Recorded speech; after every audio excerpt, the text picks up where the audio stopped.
My name is Bobby Maximus, and today we're going to learn how to train like a fighter. Now, when it comes to training like a fighter, I've got a little bit of expertise. I appeared in the Ultimate Fighter reality series season 2. I also appeared, and by the way, I was the oldest competitor in the history of the Ultimate Fighter reality show, but I appeared in season 30. I've fought in the UFC, I've won in the UFC, and I've won Submission of the Night in the UFC. In addition, I've won multiple World Master Brazilian Jiu-Jitsu titles. So today, we're gonna get into what it takes to train like a real bona fide fighter. But before we go any further, if you like this content, make sure you subscribe, make sure you like it, and click that notification bell so you get an update when new videos launch. So there's 3 reasons that I work out. 1, it's to feel good. And you can imagine, especially when it comes to fighting, it's a sport that's just filled with injuries. So a big part of my training platform in the gym is doing stuff to keep me injury-free and also rehab from injuries. So feeling good.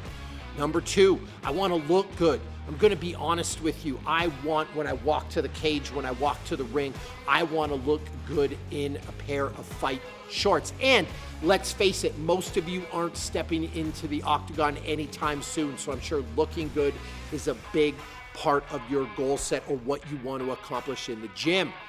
And the final thing, and this is paramount to fighting especially, I want to perform good. I don't want to be one of these guys that's all show and no go. I don't want to be a kit car like a Ferrari shell with a Prius engine.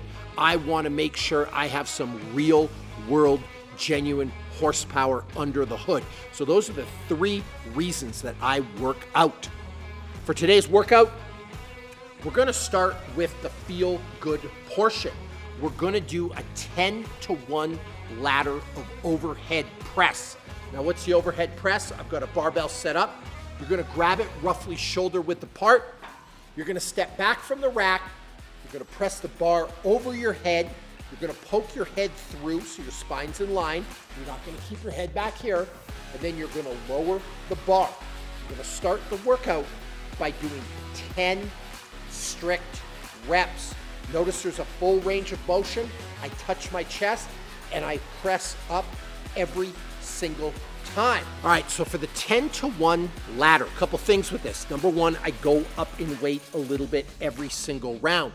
Now, I'm not making giant jumps. Remember, this is the feel-good portion of the workout. This is more about mobility than everything and building some overhead volume. Listen, you have pressed overhead a minimal amount of times in your life compared to how much you press. If you think how many push-ups or how many bench presses you've done a ton of these. You haven't done a ton of these. So what this is meant for is to bring that back in balance and build some shoulder mobility and stability, which is gonna help keep you injury-free. And so how this 10-to-1 ladder is gonna work, we're gonna do 10 reps with the barbell. We're gonna add a little bit of weight and do 9 reps. Add a little bit of weight and do 8 reps, add weight and do 7, and follow that pattern till you hit 1 rep. Now, if you feel good at 1 rep, you can feel free to go a little bit heavy, but you have to keep form perfect.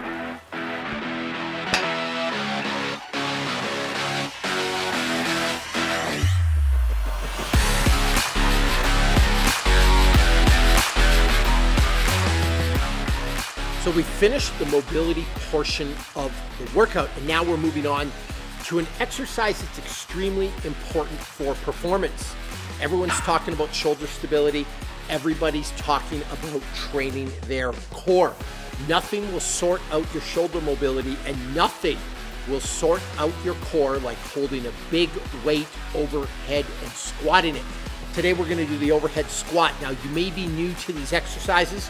You might not see a lot of people overhead squatting, frankly, because it is incredibly hard. I know people that struggle doing this with a barbell, but trust me, you incorporate the overhead squat into your program, you will be stronger, you will be more mobile, you will have a stronger core, and frankly, you're gonna perform better in every area of life. So for the overhead squat, you're gonna get down, you're gonna get the bar into back squat position. All right, Your hands are gonna be wider than shoulder width. You're gonna do a jerk to get this weight overhead. Boom. And then all you're gonna do, tighten the shoulders, tighten that core. You're gonna squat down to parallel, and you're gonna stand back up. Done. You ditch the barbell. It really helps to have bumper plates so that you can throw this thing down.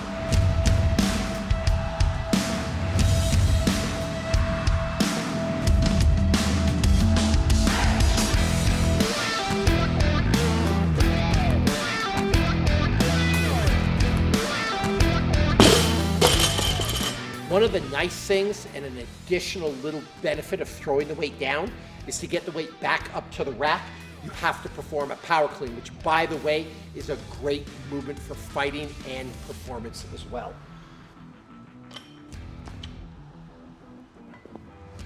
All right, so now we are on to the conditioning portion of the workout. This is the thing that's gonna help you look good. But there's also a performance component here. This is actually one of the hardest workouts that I do in the gym, and it's got an appropriate title for the Train Like a Fighter video. It's called Gut Punch, because if you do this workout, you will feel for days afterwards like you got punched straight in the gut. All right, so the workout Gut Punch, what is it? All right, we're doing a 50, 40, 30, 20, 10 rep circuit of 2 movements. We're gonna do some kettlebell step-ups, and we're going to do some knees to elbows. For the kettlebell step-ups, you wanna have a 20-inch box, and the kettlebells, the prescribed weight, 16 kilos or 35 pounds each. So how this is gonna work, you're gonna do 50 kettlebell step-ups, and we're gonna follow that by 50 knees to elbows, and then 40 of each, 30 of each, 20 of each, 10 of each for time. For the kettlebell step-ups, I want these in rack position. So you're gonna swing them up, you're gonna hold them at your chest, and you're gonna make sure the handles touch. From there, you're gonna brace your core, you're gonna step up on the box, step up, and down. And we're gonna do the other leg. We're doing alternating legs. Left leg, right leg, left leg, right leg. 50 total reps, not 50 on each leg, 50 total reps. So essentially 25 with the right, 25 with the left, and the kettlebells should be held in rack position the entire time. So now that we did our first 50 step-ups, we're headed over to 50 knees to elbows. I'm going to warn you, this is an insanely savage workout for your abs, so be prepared. If you're gonna dive into this, you're jumping into the deep end head first. For the knees to elbows, you want a bar that's fairly high. Think a pull-up bar. You're gonna grab the pull-up bar. You're gonna pull yourself up slightly, and then you're gonna bring your knees to your elbows, and then slowly lower yourself back down. Pretty easy to see why this exercise is called knees to elbows. Important part of this movement, keep your core tight the entire time and try not to swing.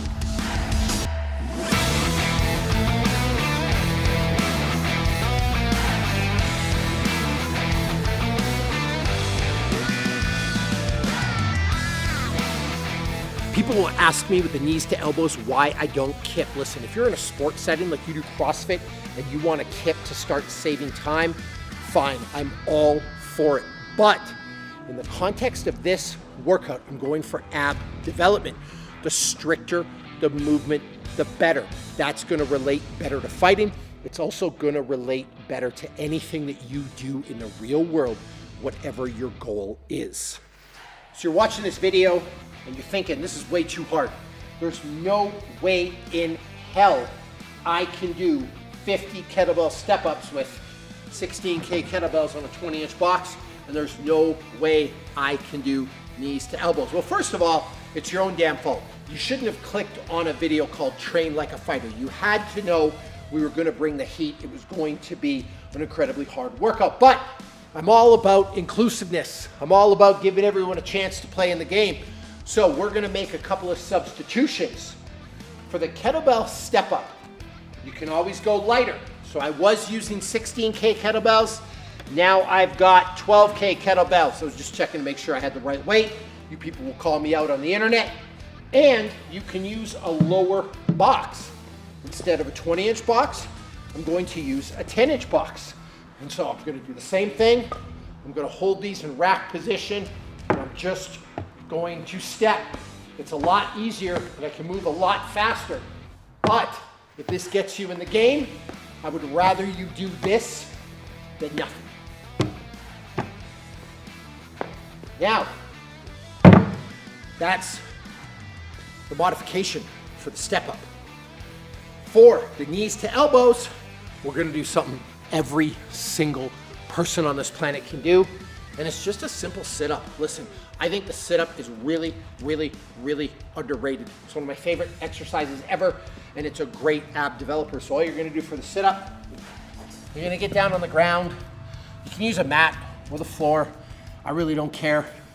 You're gonna put your feet down. Some people need to anchor their feet under dumbbells. That's fine too. I prefer not to, but if you gotta do it, that's totally okay. And all you're gonna do, you're just gonna sit up. So in this case, you have to make these substitutions. You're gonna do 50 step-ups on the lower box with lower weights, and then 50 sit-ups, 40, 40, 30, 30, 20, 20, 10, 10, same rep structure, and away you go. And there is the train like a fighter workout. We started with the feel-good component and mobility component. We did a 10-to-1 ladder of overhead press, getting heavier every single set, but not too heavy, because for that, perfect form is paramount.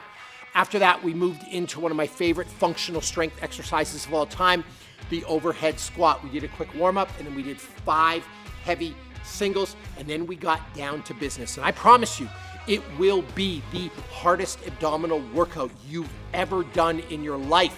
Something called gut punches from my best-selling men's health book called Maximus Body, but it's a 50, 40, 30, 20, 10 circuit of kettlebell step-ups and knees to elbows. And again, if you can't do that, you can substitute with lighter weights, a lower box, a different movement. Anyway, that is how you train like a fighter. That's how you train like Bobby Maximus. And don't forget, before you go, subscribe, like, click that notifications bell.